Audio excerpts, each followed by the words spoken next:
Hey all, and welcome back to Fuzzy Dirty Gaming and a day 3 update for the Lightning Strike Champion. This video I'm going to try and make as quickly as possible because I haven't really made many changes. I made the decision to just push through my Atlas Clear and my first 2 Voidstones on the setup I had in the last video. So 5 link, fairly basic gear. I made a few purchases for like 3 to 4C to upgrade the gear to make sure that I was still accuracy capped to get a bit more life and to get a tiny bit of damage in. But overall, I made the, in my opinion, wrong decision to just push through on a 5 link. That was mainly because I wanted an uncorrupted 6 link and they were still really expensive. Even the corrupted ones with the right colors on an armor and evasion base were too expensive for me. So I decided to push through on a 5 link. I have now upgraded to a corrupted 6 link, which we'll go through later on in the video.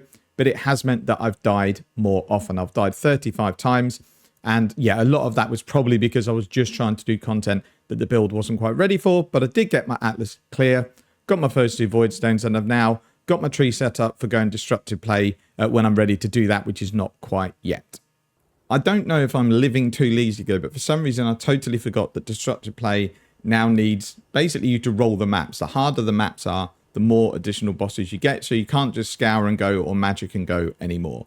So I'm going to give that a go, but I think it could be tough on some maps. I've completed an Elder Guardian map just to get another favorite slot, and then I'll do a Shaper one at some point, but my gear is still fairly basic, so I don't want to go jumping into content until I've got a bit more gear, at least some damage on jewelry, maybe spec the tree to get more damage, because I feel like even though life is nice, it makes it harder to get your accuracy above your life, and I think damage would be better. I've not done Uber Lab yet. I've been very lazy and not gone into any lab trials, but I will get that done because that gives us another 10% reduced damage taken. I won't go through the gem links because they're exactly per the POB, except I haven't got my molten shell set up yet. I will do that after this video. So I'll just go over the gear that I've got.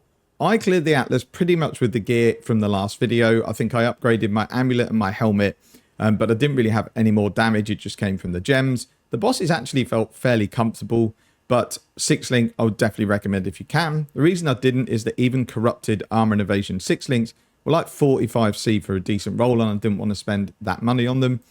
In the end, after I'd done it all, I bit the bullet because they came down a little bit in price. So I got this chest piece for 35C. We'll go through the gear in a minute.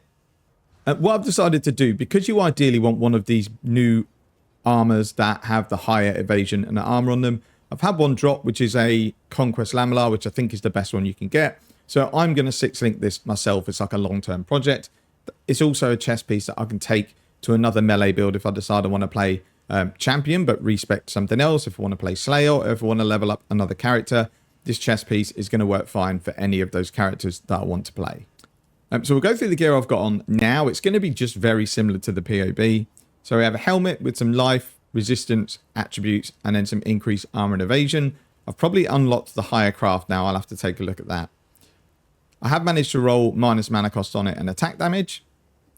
The gloves are, again, decent life, resistances, and accuracy. I would like attack speed in here, but I did feel that I needed accuracy because your mastery, where you either get plus accuracy, but less accuracy per level, or dexterity, because I'm getting rid of a lot of that with the inertia jewel, I just wasn't capped. So I actually had to get one item with accuracy on it. This fit the bill. I purchased it. They weren't expensive. I think they were like 5C. And then I've just rolled with embers and icors until I hit something that was useful. So my spell suppression with Lucky is now 99, and then this gives us a bit more attack speed. The boots I will change later on, but I'm not ailment immune because it's too expensive at the moment. So I've just crafted chance to avoid being chilled and movement speed, which you unlock, I believe, from Rin in Syndicate.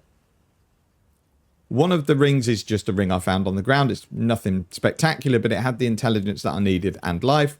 Doesn't really offer much else other than resistances. And then this one I unvowed in Syndicate on like day 1. It's not great, but it gives me minus 10 to non-channeling skills. I don't actually need it anymore because my mana cost is 4. So the ring is the next thing I'll up to upgrade, whether that's getting a taming or something that gives us a lot more damage. And then we have our 2 Ichimonjis. And then the amulet I crafted myself. I bought the base with fracture resistance for 5C, and then rolled with essences of spite to hit intelligence. And then as soon as I got something that's usable, I've anointed divine judgment, crafted increased LE damage with attacks, and then that's kind of the build where I want it at the moment. It definitely needs more damage if I want to do destructive play out and go. I totally forgot you couldn't just run them scoured anymore. But it's doing okay. It's cleared the Atlas, which is what I wanted it to do. It did it really cheaply. Now I've spent a little bit more money. The build should at least be able to do some sort of early T16 strats. I don't know what I want to do yet for 2 reasons. I was going to do ritual and it's so rippy, it's unbelievable, so I will not be doing ritual. So in regards to my current Atlas tree, it's exactly per my video on my channel.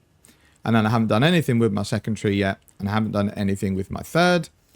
I've unlocked my 5th map device slot from doing the 10 ways. Obviously I need to do a T17, but I'm definitely not ready for that at the moment. Let's talk a little bit about the lead mechanic, because it is actually starting to disappoint me a little bit. I'm still really enjoying upgrading my town, but the shipments are just fun. You don't get anything. I went to bed. I sent a ship all the way across the world on like a 4-hour timer. I provided what they wanted for their contract, and I got back about 2 chaos, some really, really bad rares, and then some bubblegum currency. I don't know if this gets better later on, but it's a million miles away from what they showed in their reveal. They did say they were going to nerf it slightly, and I just felt they've probably over-nerfed it. But I know their strategies normally go low because it's easier to raise stuff than nerf it. Hopefully they look at it, because I just don't think it's worthwhile at the moment. We've got a fair bit of disenchanting dust with Rog, but until we figure out whether recombinators are actually any good, I won't be doing anything with those either. Do need to start leveling up my map device, because it is 4 slots and still just white maps. No, we've upgraded to yellow, but I do need to get 6 portals unlocked, because even yellow maps, I've got like a 10% risk of my map runners dying, which means realistically every 10 maps I'm having to replace a map runner. This does seem brutal, this mechanic. It's kind of like, I'll lob you in, you got a 15% chance you're never coming back. I haven't had anyone hijack my shipment yet, but from everyone I've seen on Twitch, it's bugged. And when you go in the portal to fight the boss, you get disconnected from the instance, and then you lose anyway. Farming is kind of where I wanted to try and spend my upgrades, because that's how you get currency. For those that didn't know, when you send farming materials off, you get currency back. When you send the ores off and things like that, you get gear back. So I do want to upgrade this. I just don't want to waste all my gold at the moment. The main town is level 7, so we've got some upgrading to do there as well. But in terms of the lead mechanic in general, other than the crazy elemental ones, I'm finding it pretty comfortable. What I'm doing now, which I would recommend you do as well, when you come across one of the elemental mining materials, drop a portal, go and kill the map boss, exit character select, then you can go in your portal, click the node, and go back out again. You don't need to have it active throughout your map. You just need to activate it, and then they'll go and mine it straight away, and then it puts all the difficult like debuffs and damages into the map, but you can just do it before you leave. What I'm going to do is test out whether this build as it is can do destructive play. We'll farm some red altars, and then I'll bring a video out tomorrow just going through the strategy that I'm going to use to get my first bit of currency. Like, I'm not swimming in currency because I've really just been concentrating on Atlas and League mechanic. So I've got 59 chaos, got some runes, probably got some essences, but not a ton, but probably some that we could sell. But now I need to just get on and farm some currency. So we'll go and do a quick map showcase. So let's actually go and see if we can even do destructive play. Chiseled and out, we'll find out. What you want to do for modifiers is you need to avoid reduced aura effect and blind on hit. The rest of them I think you just cope with, but those two, you lose so much damage that it's not worth doing. You're better off spending the scour and the alchemy to re-roll. So this one's going to be deadly. It's got fizzes extra, crit multi, crit chance, vulnerability. So it's not going to be fun. And because we do have to take a few of these increased modifier effects, this is going to be quite deadly for a kind of budget build, but we'll go in and we'll give it a go.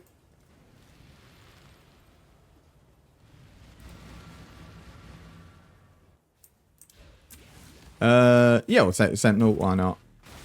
It's probably going to kill me as well, but... So, from what I remember about these, you have to try and group some enemies up. I can't even remember the button. I think it's F2 for me. And then I lost my button completely. Yeah, I need to remap my buttons because that was not comfortable. Yep, died. Thought I would. All of the new league mechanics, or not league mechanics. Oh, and I disconnected anyway. Awesome. So I probably lost that map. All of the stuff that they've introduced just seems rippy. Sentinel is going to be, and obviously I've got silly mods on this map, so I'll probably just die from every hit, but the Sentinel does buff the monsters quite a lot, and we got nothing from it, which is great, but anyway, on we go.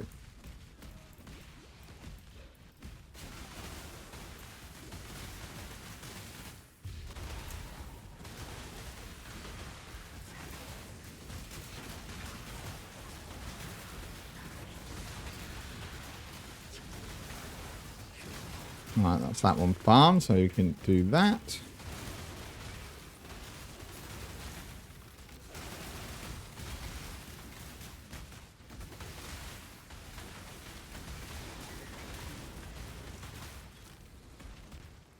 Oh, didn't need to put my adrenaline on, and that was silly.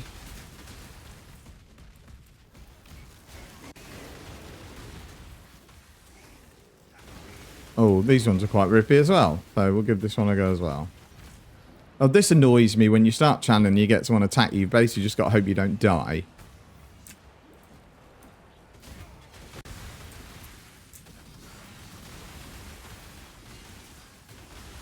Extra life and hasted, just what you want to see. Right, that's that done. Try and find out where I'm going.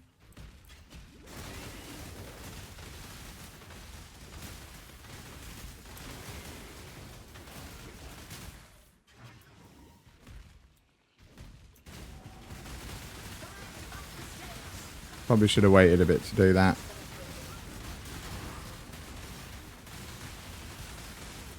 Oh, wow. Oh, it's the bloody stupid graveyard boss. I thought something melted me there. Yeah, so I think we definitely need more damage to do this, but I don't think we need a lot. But we got a synth map, Minotaur map, Conqueror map, and a T16. So yeah, it was a little bit not nice, but those mods were pretty deadly with the crit multi, Fizz's Extra and vulnerability. We just about survived, if you forget about the death at the beginning. But yeah, there's definitely some work needed. I think endurance charges I'm going to get into the build. They're just too powerful not to. So I think maybe dropping some nodes on the tree, going a cluster setup, and just putting in a small enduring composure cluster jewel is what I'm going to do. So for those that don't know, I actually have an armor cluster jewel here. You can roll a mod on a small armor cluster jewel, which is basically gain an endurance charge on hit, and then you gain them up to your maximum every second.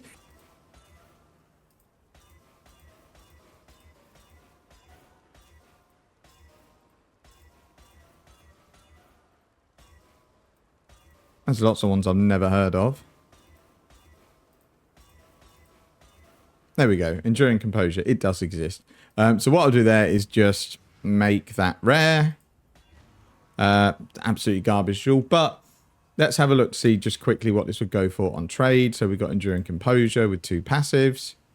So yeah, 30C. So you could just roll these for profit, to be fair. But yeah, I will look to get that into the build with a large cluster jewel. Probably an attack cluster with as much attack speed as I can get, because that's where I feel is very noticeable in melee now, is the lack of attack speed. So just a large cluster, attack cluster with as many attack speed nodes as I can. Slot this enduring composure in, and then we've got space then for if we wanted to go ailment you in later once the jewels come down in price a bit.